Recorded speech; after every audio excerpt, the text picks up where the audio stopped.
पद्मिनी भर्त्रे आयुरारोग्यदायिने हर्षवल्ली निवासाय सूर्यदेवं तव सुप्रभातम् उत्तिष्ठोत्तिष्ठ चायेश उत्तिष्ठ उषयोज्ज्वल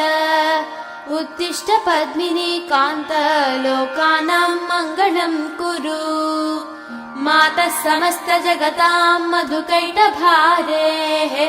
सव्येतराक्षी परितोषिणि पद्मनीड्ये